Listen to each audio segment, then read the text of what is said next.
할렐루야. 반갑습니다.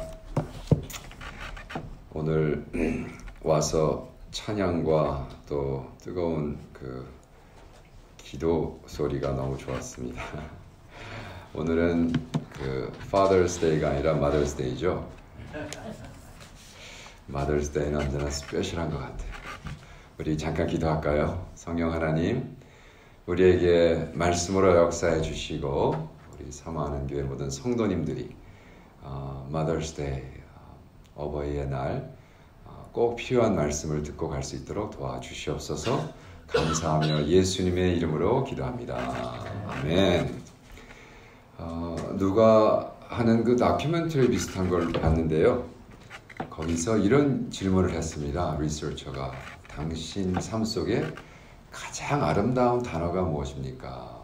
그랬을 때 역시 어머니였어요. mother였어요.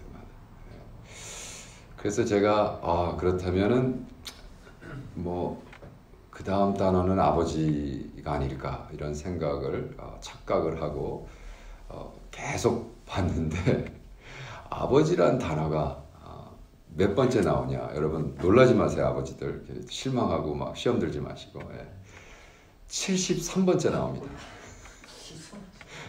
7번째도 좀 그럴 텐데 이게 73rd. 야, 이거는 도대체 여러분 아름다운 단어 70개 한번 얘기해 보세요. 어떻게 하다 다 한 다음에 찌꺼기 남은 거 아버지라고 불러주자 이 정도인 것 같아요. 그래서 야, 나는 솔직히 아버지밖에 안 돼봤지만 왜 그럴까? 왜 어머니란 단어는 스페셜할까? 오늘 우리 예배 다 마치고 나실 때 괴로움 또 그 노래 이제 부른다 그랬어요. 근데 사실은 그 노래를 들으면 꼭 복음 선거 같이 들립니다. 예. 왜? 너무 사실이니까. 너무 사실이니까. 그래서 도대체 Mother's Day는 무슨 메시지를 드려야 될까? 여러분 메시지를 전하고 나누고 하는 것이 우리 목회자들은 사명입니다. 그래서 뭐 거의 매일 하고 있지 않습니까? 저 같은 경우는 요즘 그 매일 복음이라는 그 브로드캐스팅을 시작을 했어요. 그래서 영어로 15분, 한국말로 15분. 그래서 지금 이번에 600번을 했습니다. 그러니까 저는 캄보디아에 있으나 미국에 있으나 한국에 있으나 상관없이 기본적으로 하루에 2번 설교를 합니다. 그러니까 한 달에 60번 플러스 집회. 그래서 거의 한 달에 70번 정도 메시지를 전하고 있습니다. 그런데 어떻게 그 쏟아지는 메시지의 상황에 더욱이 특별주일 같은 어머님 주일의 메시지를 전하고 뭐 그래서 제가 성경에서 어머니를 찾아보는 것도 아니고 한 번은 그 캄보디아에서 지금 온 지 제가 한 6일째 됩니다. 근데 이제 캄보디아에서 한국 나가서 3주 있다가 왔습니다. 제가 캄보디아 들어갈 때는 계속 격리를 했기 때문에 한국도 들어가서 14일 격리하면서 그 비용도 만만치 않고 시간적으로도 14일 격리하고 또 2주일 있으면 한 달인데 안 돼. 그랬는데 저희가 캄보디아 떠나기 일주일 전에 격리가 풀렸습니다.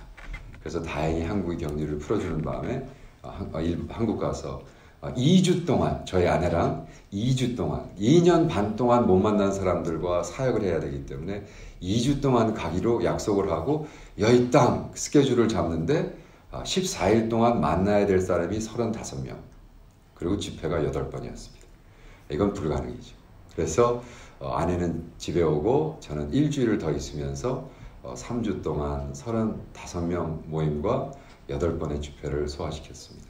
그렇다면 그때마다 오는 메시지가 어디 있느냐. 근데 사실 이 메시지는 제가 캄보디아에서 수영을 하다가 받은 메시지입니다. 놀라지 마세요. 캄보디아도 수영할 때가 있습니다. 수영장도 있고 거긴 또 더운 나라니까 실내 수영장이라는 건 없습니다. 다 실외죠. 왜? 물이 너무 뜨거워서 수영하기가 힘들 때가 많습니다.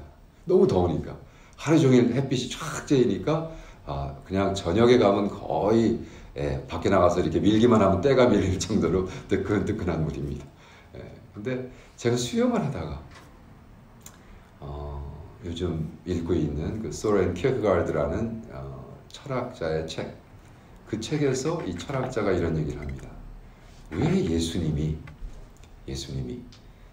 산상수훈 다 마치시고 5장에 그 예수님이 너희들은 나같이 be holy, 나같이 완벽해져라, 나같이 홀리가 갑자기 한국말로 안 떠오르는데 뭐죠? 거룩해져라. Be holy, for I am holy. 내가 거룩한 것 같이 너희도 거룩해라. 어휴, 얼마나 힘든 얘기입니까? 그것이 복음이라면 굿뉴스는 아니죠. 우리가 어떻게 홀리 되냐 말이죠. 그러면서 쫙 말씀이 들어갑니다. 그리고 산상수훈에서 오늘 읽은 말씀, 거기 엑기스가 뭐죠? 날아가는 새를 봐라. 그때 당시는 뭐 이렇게 파워포인트 쏘는 것도 없고 없었으니까, 그죠? 그냥 네이처가 파워포인트였는데 예수님이 참 잘 이용하시는 것 같아요. 지금 be holy 그래 놓고 어떻게 홀리해요? 우리는 할 수 없어요. 그래? 그러면 새처럼은 될 수 있냐? 이렇게 말씀하시는 거예요. 복음은 뭐죠? 복음은 하나님께서 우리에게 주신 굿뉴스인데, 그 복음이 모세가 산 위에 올라가서 그 받은 계명, 그죠? 그 계명을 가지고 내려왔는데 그 계명을 지켜서 천국에 갈 사람은 없는 거예요. 그것이 이제 복음의 엑기스인데, 그 산 밑에서 똑같은 복음을 예수님은 이렇게 말씀하시는 거예요. 그래? 그러면 새처럼 되라. 날아가는 새를 봐라. 하시면 한 말씀이, 그 새가 뭐하죠? 새는 그냥 날아가 다니지 염려하지 않는다. 우리가 하나님을 닮아서 사는 그리스도인의 삶 중에 이 의식주라는, 그리고 하나님은 예수를 믿는 자들은, 복음을 깨달은 자들은, 하나님과 닮아서 홀리해지는 자들은 첫째, 염려하지 않는다. 날아가는 새처럼. 뒤집으면 그런 말씀입니다. 우리 부모는 어떤가요? 더욱이 우리 옛날 부모님들은. 저는 어머님이 세 분이 계십니다. 저를 낳아주신 어머님 돌아가셨고, 우리 아내의 어머님, 장모님 지금 모시고 있습니다. 살아계시고, 또 저의 영적 어머님 에스터 마음이라는 분이 계셨어요. 저를 위해서 매일 기도해 주시던 그 어머님도 돌아가셨습니다. 이제 남은 건 제 장모님 한 분인데, 저희 어머님은 저를 낳아주셨고, 우리 어머님은 워낙 북한 사람이신데 평양 최씨 9명 중에 막내딸, 곱슬머리에 버둥이 그런 사람들이 앉은 데는 잔디도 안 난다, 뭐 이런 얘기가 있어요. 그래서 워낙 세신 분이었어요. 너무나 세셔. 근데 그 어머님이 가장 중요하게 생각합니다. 이제 우리 어머님이 돌아가시기 전에, 석환아, 나는 네가 아픈 게 제일 싫다. 구원 다음이 건강이니까 너무 이렇게 뛰어다니지 말고. 마음에 안 좋으신 거예요. 제가 너무 다니면서 여행하고 하니까 좀 쉬면서 하고. 그것이 어머님의 심정입니다. 무엇을 먹을까? 무엇을 입을까? 의식주. 그죠? 우리를 낳아주신 어머님들은 그게 가장 중요한 안건이란 말이죠. 오늘도 저희가 장모님을 모시고 식사, 오늘 아침에 어머님이 다니시는 교회 가서 머더스데이 예배 다 드리고 좋은 식당에 가서 식사를 대접하는데, 오늘은 자기 아들이 이번 어저께 또 대학원 졸업해서 마스터를 받고 석사를 받고 했다고, 당신이 오늘 점심을 사시겠다 해서 어머니 날은 어머님이 쓰는 게 아니에요. 그래서 그 사랑하는 아들, 아무리 힘들어도 어머니 밥살 값은 있으니까 제발 오늘은 자꾸 사겠다 그러지 말라고. 그래서 제가 막 코칭을 하고, 그래서 오늘 그 아들이 쐈습니다.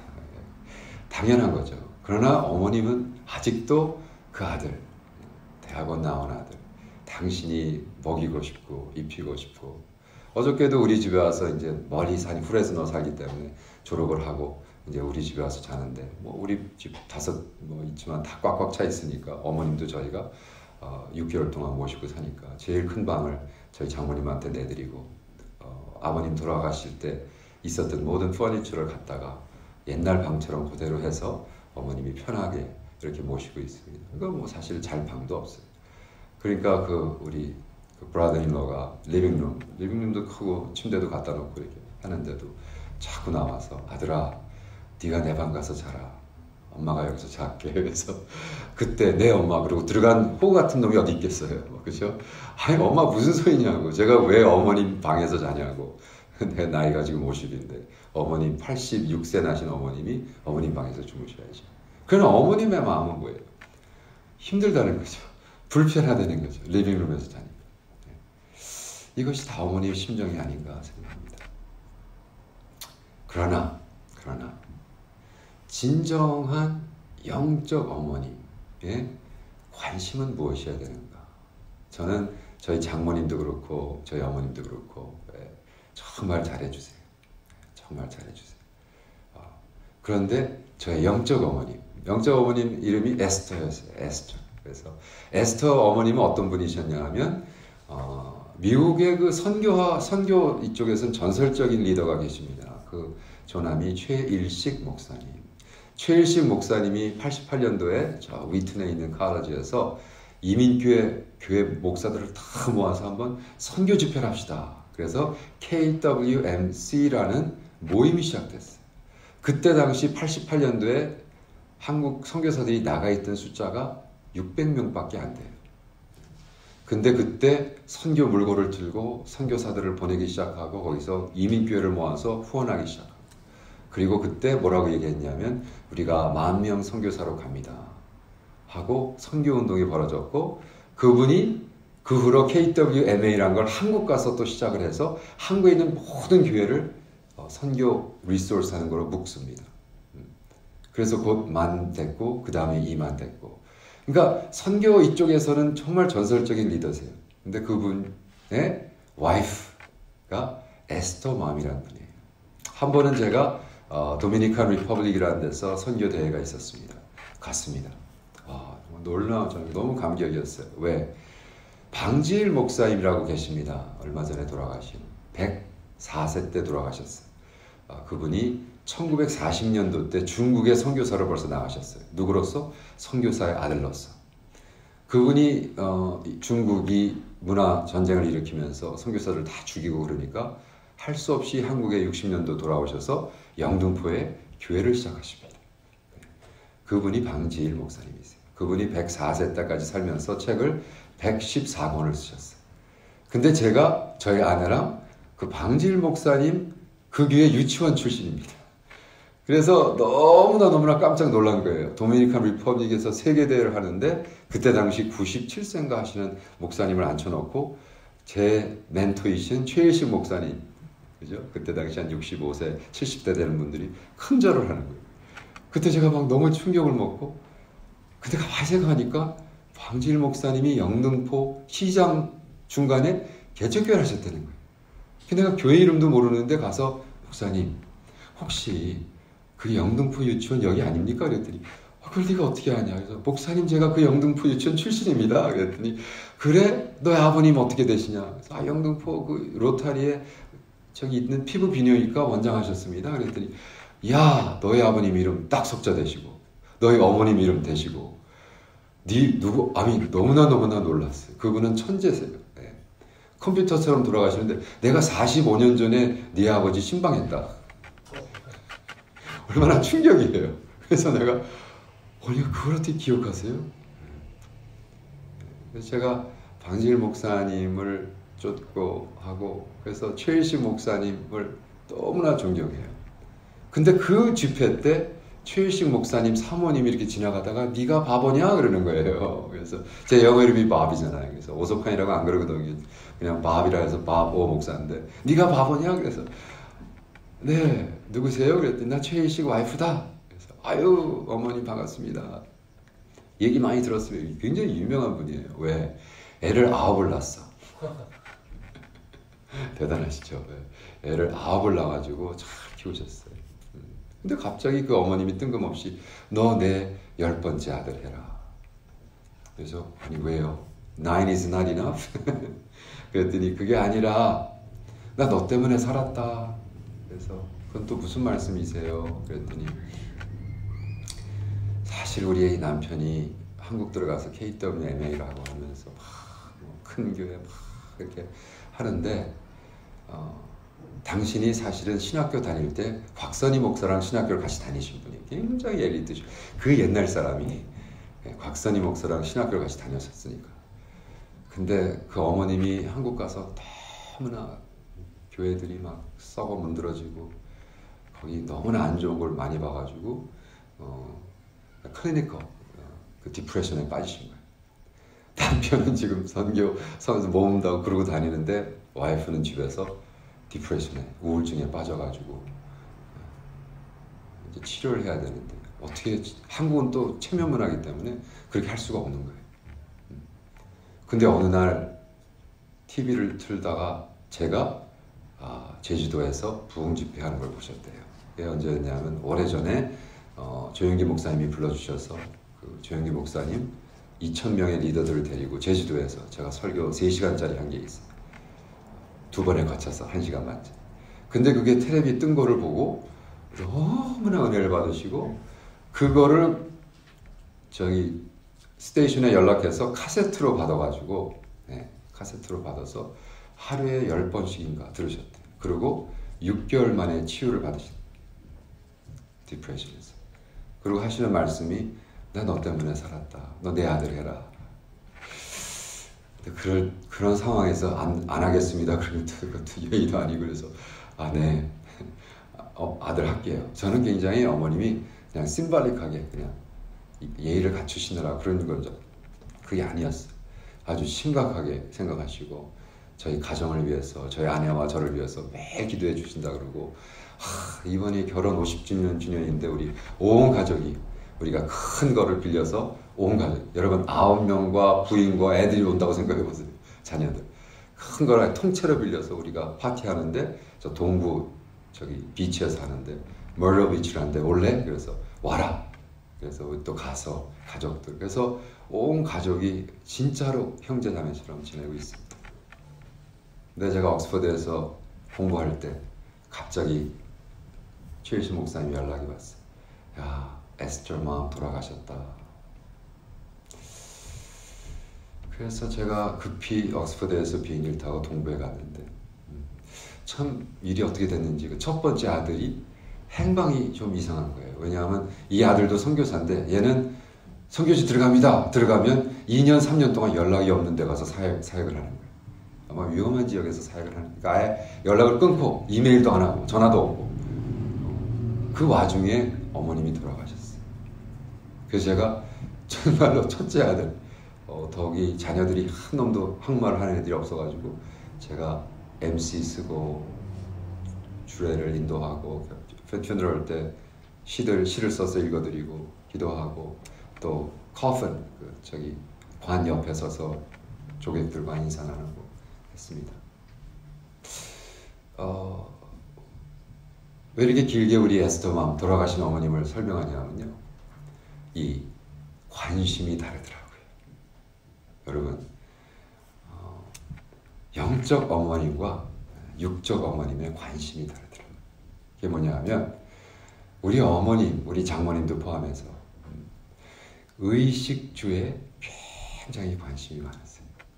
우리 애가 잘 먹을까, 건강할까, 잘 지낼까, 어디 살까. 근데 우리 예수님은 뭐라고 말씀하시나요? 의식주의 염려를 꺼라. 예수를 만난 사람들은 무엇을 먹을까, 무엇을 마실까 신경 쓰지 마라. 그건 어떻게? 우리의 살아계신 하나님이 다 알아서 해주신다.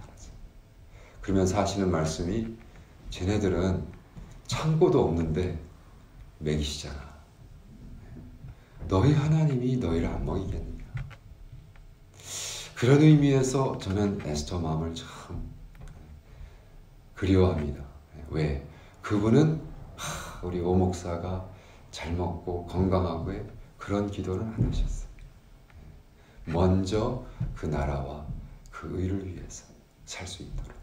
사실은 그 어머님도 간단한 수술 받으셨는데 병원에서 실수를 해가지고 눈을 멀으셨어요. 장님이 되셨어요. 그런 상황에서 미국에서는 당연히 그건 로스트 해야 되고 수천만 불 받아야 됩니다. 근데 어머님이 그러시는 거예요. 성경에 그러라고 써있냐? 성경에 멜프렉스라고 쏘해가지고 돈 이거 성경에 써있냐? 아니면 다 용서라고 써있냐? 그러면서 그냥 장님으로 벌벌벌 기어다니시면서 끝까지 그러고 돌아가셨어요. 저는 그분의 어떤 자체의 신앙, 먼저 그 나라와 그 의를 구하는 이 땅에서 뭘 하고 더 크게 살고 더 좋은 집에 가고 그 돈으로 더 좋은 차를 사고 자녀들에게 나눠주고 관심이 없으셨어요. 어떤 의미로는 이러한 모습으로 정말 우리 어머님들이 발견되어야 될 텐데 우리 센 어머님이었던 어머님도 우리 아내가 그 어머님을 14년을 모시고 사는데요. 제가 그래서 우리 아내한테 지금 정말 더 잘해주고 있습니다. 왜? 딸들도 다 포기했거든. 너무 힘드니까. 너무 세니까. 근데 14년을 모시고 같이 살다 해도 야 이제 나 노인 아파트 들어갈래. 그래서 어머님이 노인 아파트를 가셨는데 우리를 만날 때마다 사실 불평과 불만이 가득 차 있었어요. 권사님인데. 그래서 내가 우리 권사님인 우리 어머님이 첫째 딸은 선교사요, 그죠? 막내는 목사요, 또 선교사요. 이런 어머님이 자꾸 불평 불만을 하시니까 안 되겠더라고요. 이렇게 어머님을 보니까 그 노인 아파트에서 하는 게 있는데 권사님 7, 8분들이 그냥 그 카세트 있죠? VHS. 요즘은 그 다음에 이제 DVD로 변했지만 그거를 한국에서 오는 그 드라마를 막 세트로 빌려서 너는 뭐 봐, 너 봐 해가지고 돌려서 보는 거예요. 그러니까 한국에 있는 권사님보다 여기 있는 권사님들이 한국 드라마를 더 열심히 보시는 거예요. 그래서 내가 한번 가서 그랬습니다. 엄마, 평생 K-드라마만 열심히 보시다가 천국에 가서 도대체 무슨 얘기 하시려고 그래요. 네? 이렇게 열심히 K-드라마 보시고 천국 가서 주님이 너 나를 위해 뭐를 했느냐? 네, K-드라마 하도 이민생활이 힘들어서 열심히 보다 왔습니다. 이게 말이 되냐고 어머니. 그러지 맙시다. 네? 어머니 하나님 말씀 좀 쓰세요. 그리고 제가 있어요. 이렇게 가죽으로 된 하나님 말씀 쓰는 성경을 4세트. 그러면 구약 3권, 신약 1권 되거든요. 딱. 근데 어머님이 워낙 글을 잘 쓰시고 예쁘게 쓰시고 그거에 불이 붙으셨어요. 그래가지고 하루에 2시간 무조건 아침에 새벽기도 갔다 오셔서 말씀을 쫙 쓰기 시작했어요.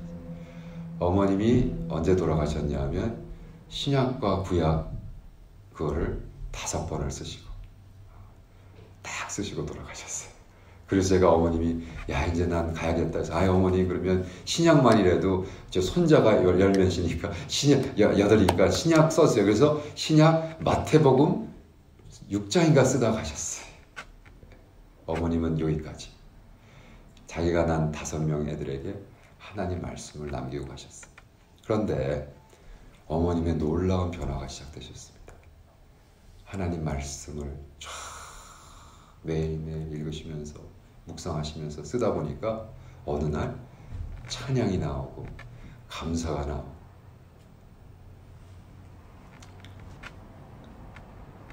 어머님 돌아가시기 몇 년 전부터 석헌아 나는 감사할 것밖에 없다.